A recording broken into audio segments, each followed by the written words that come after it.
नमस्कार दोस्तों, मैं Gurdeep Singh study hub YouTube channel में आपका स्वागत करता हूं। दोस्तों, आज की वीडियो में अपने डिस्कस करेंगे ब्लड क्लॉटिंग टॉपिक को, यानी जो रक्त का थक्का है ये किस प्रकार बनता है और कौन कौन से कारक हैं जो रक्त के थक्के बनने में सहायक होते हैं। तो चलिए बिना देर किए इस टॉपिक को स्टार्ट करते हैं। रक्त का थक्का यानी ब्लड क्लॉटिंग, या इसे कहते हैं रक्त स्कंदन यानी ब्लड कोएगुलेशन, या इसे कहते हैं रक्त स्तंभन यानी हीमोस्टेसिस। तो सबसे पहले देखते हैं कि थक्का क्या होता है, यानी क्लॉट किसे कहते हैं। देखो दोस्तों, अपने ये तो पढ़ ही चुके हैं कि जो रक्त होता है ये रक्त वाहिनियों में बहता है। यदि किसी कारणवश रक्त वाहिनियों में जो रक्त बह रहा है, जब ये रक्त वाहिनियों से बाहर आ जाता है तो रक्त के जो कंपोनेंट होते हैं, रक्त के जो अवयव होते हैं, ये अवयव एक जेल जैसी संरचना में बदल जाते हैं। इस जेल जैसी संरचना को ही कहते हैं क्लॉट, यानी कि रक्त का थक्का। और रक्त के थक्का बनने की जो क्रिया होती है, इस क्रिया को कहते हैं स्कंदन यानी कोएगुलेशन। तो अपने अब विस्तार से बात करते हैं रक्त स्कंदन के बारे में, यानी रक्त के थक्का बनने की क्रिया के बारे में। तो सबसे पहले बात करते हैं कि कौन कौन से कारक होते हैं जो रक्त स्कंदन में सहायक होते हैं, यानी किन कारकों की वजह से रक्त का थक्का बनता है। तो ध्यान रख लेना दोस्तों कि रक्त वाहिनियों में जो रक्त बहता है, इस रक्त में कुल 13 स्कंदक कारक होते हैं जो कि रक्त में निष्क्रिय रूप में रहते हैं। ये जो 13 स्कंदक कारक होते हैं, इन्हें लिखा जाता है रोमन संख्या में। तो कौन कौन से होते हैं ब्लड क्लॉटिंग फैक्टर यानी स्कंदक कारक। सबसे पहला क्लॉटिंग फैक्टर होता है फाइब्रिनोजन, दूसरा क्लॉटिंग फैक्टर होता है प्रोथ्रोम्बिन, तीसरा क्लॉटिंग फैक्टर होता है थ्रोम्बोप्लास्टिन, चौथा क्लॉटिंग फैक्टर होता है कैल्शियम आयन, पांचवा क्लॉटिंग फैक्टर होता है प्रोएक्सिलेरिन। देखो दोस्तों, ध्यान रखना, ये जो पांचवा क्लॉटिंग फैक्टर है ये एक लेबाइल फैक्टर है, यानी यह एक अस्थिर कारक है। छठा क्लॉटिंग फैक्टर होता है एक्सिलेरिन। देखो दोस्तों, ये जो छठा क्लॉटिंग फैक्टर है, इसके बारे में अभी तक कोई जानकारी नहीं है कि ये किस प्रकार ब्लड क्लॉटिंग में सहायक होता है, तो इसका ध्यान मत रखना, ठीक है दोस्तों। नेक्स्ट क्लॉटिंग फैक्टर होता है, यानी जो 7वां क्लॉटिंग फैक्टर होता है वो होता है प्रोकन्वर्टिन। ये जो 7वां क्लॉटिंग फैक्टर है ये एक स्टेबल फैक्टर है, यानी यह एक स्थिर कारक है। 8वां क्लॉटिंग फैक्टर होता है एंटी हीमोफिलिक फैक्टर ए। 9वां क्लॉटिंग फैक्टर होता है एंटी हीमोफिलिक फैक्टर बी, या इसे कहते हैं क्रिसमस फैक्टर। 10वां क्लॉटिंग फैक्टर होता है स्टुअर्ट फैक्टर। 11वां क्लॉटिंग फैक्टर होता है पीटीए फैक्टर, यानी प्लाज्मा थ्रोम्बोप्लास्टिन एंटीसीडेंट। 12वां क्लॉटिंग फैक्टर होता है हैगमैन फैक्टर। और सबसे अंत में 13वां क्लॉटिंग फैक्टर होता है फाइब्रिन फैक्टर। तो दोस्तों, ये 13 क्लॉटिंग फैक्टर होते हैं जिनकी वजह से बनता है रक्त का थक्का। ये जो 13 क्लॉटिंग फैक्टर है इनका क्रम ध्यान रखना, यानी फर्स्ट नंबर पे फाइब्रिनोजन ही आएगा और सबसे अंत में आएगा फाइब्रिन फैक्टर। तो ये तो हो गए स्कंदक कारक यानी ब्लड क्लॉटिंग फैक्टर। अब बात करते हैं रक्त स्कंदन की प्रोसेस के बारे में, यानी ब्लड क्लॉटिंग की प्रोसेस के बारे में। देखो दोस्तों, हमारे शरीर के किसी भी हिस्से में या फिर शरीर के किसी भी ऊतक में जब कट लगता है तो रक्त का स्राव होता है, यानी जो रक्त होता है वो शरीर के उस कट लगे हुए भाग से बाहर निकलने लगता है। अब क्या होता है कि रक्त में जो प्लेटलेट्स होती हैं, यानी रक्त में जो थ्रोम्बोसाइट होती हैं, ये थ्रोम्बोसाइट वायु के संपर्क में आने पर बदल जाती हैं थ्रोम्बोप्लास्टिन में। ये जो थ्रोम्बोप्लास्टिन होती है, ये थ्रोम्बोप्लास्टिन कैल्शियम आयन के साथ मिलकर के एक एक्टिवेटर का निर्माण करती है, जिस एक्टिवेटर का नाम है प्रोथ्रोम्बिन एक्टिवेटर, यानी प्रोथ्रोम्बिन सक्रियक। ये जो प्रोथ्रोम्बिन एक्टिवेटर होता है, ये एक्टिवेटर प्लाज्मा में पाई जाने वाली जो प्रोथ्रोम्बिन प्रोटीन होती है, जो कि प्लाज्मा में किस रूप में पाई जाती है, निष्क्रिय रूप में।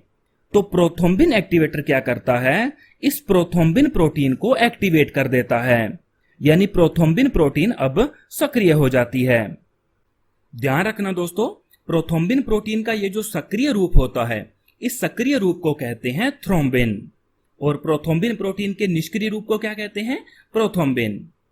ये जो थ्रोम्बिन होता है ये क्या करता है, प्लाज्मा में पाई जाने वाली जो फाइब्रिनोजन प्रोटीन होती है, जो कि एक घुलनशील प्रोटीन होती है, थ्रोम्बिन इस फाइब्रिनोजन प्रोटीन से क्रिया करके बनाता है फाइब्रिन। ध्यान रखना दोस्तों, ये जो फाइब्रिनोजन होती है ये घुलनशील होती है और जो फाइब्रिन होती है ये अघुलनशील होती है। इसके अलावा जो फाइब्रिन होती है ये होती है रेशेदार। ये जो फाइब्रिन होती है, अब ये फाइब्रिन क्या करती है, तुरंत ही बहुलीकृत होकर के बना लेती है फाइब्रिन तंतु। ये जो फाइब्रिन तंतु होते हैं ये तंतु आपस में मिलकर के एक जाल सा बना लेते हैं। अब ये जो रक्त में रक्त कणिकाएं होती हैं, ये रक्त कणिकाएं इस फाइब्रिन के जाल में फंस जाती है। इस प्रकार फाइब्रिन तंतु और रक्त कणिकाओं, इन दोनों से मिलकर जो संरचना बनती है, इस संरचना को कहते हैं क्लॉट, यानी कि थक्का। देखो दोस्तों, ये जो डायग्राम है इसमें जो येलो कलर में दिखाई दे रहे हैं ये फाइब्रिन के तंतु हैं और बाकी क्या है, ब्लड कॉर्पसल्स यानी आरबीसी और डब्ल्यूबीसी। रक्त के थक्का बनने की ये जो पूरी प्रोसेस है, इस पूरी प्रोसेस में समय कितना लगता है? तो ध्यान रखना दोस्तों, रक्त स्कंदन यानी कि रक्त के थक्का बनने में समय लगता है 2 से 5 मिनट का। यानी इस पूरी प्रोसेस में 2 से 5 मिनट का समय लगता है।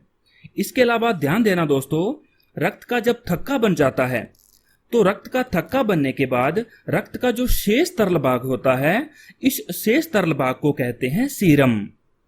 दोस्तों, ब्लड से जुड़ी जो बीमारियां होती है, इन बीमारियों की जो जांच वगैरह करते हैं वो सीरम भाग से ही करते हैं। ये जो सीरम होता है ये प्लाज्मा जैसा ही होता है, बस फर्क क्या होता है? फर्क सिर्फ इतना होता है कि सीरम में फाइब्रिनोजन और प्रोथ्रोम्बिन ये दोनों प्रोटीन नहीं पाई जाती और प्लाज्मा में ये दोनों प्रोटीन पाई जाती है। प्रोथ्रोम्बिन और फाइब्रिनोजन प्रोटीन से रिलेटेड ही ध्यान रखना कि प्रोथ्रोम्बिन और फाइब्रिनोजन प्रोटीन का जो निर्माण होता है ये होता है यकृत में, यानी कि लीवर में। और किसकी उपस्थिति से होता है? विटामिन के की उपस्थिति से।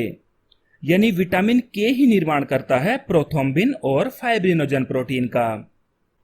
और इसके अलावा दोस्तों इंपॉर्टेंट पॉइंट है, ध्यान देना कि जो रक्त वाहिनियां होती हैं, रक्त वाहिनियों के अंदर जो रक्त का थक्का बनता है उसे तो कहते हैं थ्रोम्बस। क्या कहते हैं? थ्रोम्बस। और रक्त वाहिनियों के अंदर जो थक्का बनने की क्रिया होती है, इस क्रिया को कहते हैं थ्रोम्बोसिस। इसके अलावा ब्लड क्लॉटिंग से रिलेटेड एक अनुवांशिक रोग है जिसका नाम है हीमोफीलिया, या इस रोग को कहते हैं पैतृक रक्तस्राव रोग। इस रोग में क्या होता है कि जब व्यक्ति के चोट वगैरह लगती है तो चोट लगने के आधा घंटा से लेकर के 24 घंटे तक रक्त का थक्का नहीं बनता। दोस्तों ध्यान रखना, ये जो हीमोफीलिया रोग है, इस रोग में क्या होता है, रक्त में जो थ्रोम्बोसाइट से थ्रोम्बोप्लास्टिन का निर्माण होता है वो इस रोग में नहीं होता। यानी इस रोग में थ्रोम्बोप्लास्टिन का निर्माण नहीं हो पाता, जिसके कारण समय पर रक्त का थक्का नहीं बनता। यही होता है हीमोफीलिया रोग। अब बात करते हैं प्रतिस्कंदक पदार्थ की, यानी एंटी क्लॉटिंग पदार्थ की। तो ध्यान रखना दोस्तों, शरीर की जो रक्त वाहिनियां होती हैं, इन रक्त वाहिनियों में एक प्रतिस्कंदक पदार्थ पाया जाता है जिसका नाम है हेपरिन, या इसे कहते हैं एंटी प्रोथ्रोम्बिन। तो रक्त वाहिनियों में इस हेपरिन का कार्य क्या होता है? हेपरिन का कार्य होता है रक्त वाहिनियों में रक्त को तरल दशा में बनाए रखना। यानी हेपरिन क्या करता है, रक्त वाहिनियों में रक्त को हमेशा तरल दशा में बनाए रखता है, जिससे रक्त वाहिनियों में रक्त का थक्का नहीं बन पाता। मनुष्य में इस हेपरिन का जो निर्माण होता है वो होता है यकृत में, यानी लीवर में। इसके अलावा ध्यान देना दोस्तों कि जो जोंक होती है जिसे लीच भी कहते हैं, और इसके अलावा जोंक को हीरोडिनेरिया भी कहते हैं, इस जोंक की लार में जो प्रतिस्कंदक पदार्थ पाया जाता है उसका नाम है हीरोडिन। इस हीरोडिन के कारण क्या होता है कि जब जोंक रक्त चूसती है तो उस घाव की जगह पर रक्त जमता नहीं है। यानी जिस स्थान से जोंक रक्त चूसती है उस स्थान पर हीरोडिन के कारण रक्त का थक्का नहीं बन पाता। तो उम्मीद है दोस्तों कि आपको ब्लड क्लॉटिंग टॉपिक समझ में आ गया होगा। तो यह वीडियो आपको कैसा लगा कमेंट करके जरूर बताना। यदि आपको यह वीडियो अच्छा लगा हो तो वीडियो को लाइक कीजिए, शेयर कीजिए और स्टडी हब यूट्यूब चैनल को सब्सक्राइब कीजिए। Thank you.